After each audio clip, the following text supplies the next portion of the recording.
Tu corazón está inquieto. Escucha mi voz ahora. Hijo mío, yo soy tu paz.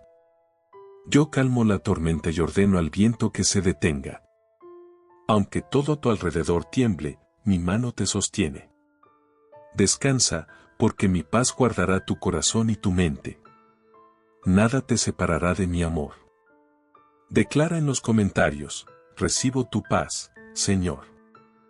Y sígueme en Dios te ama, el poder de la oración.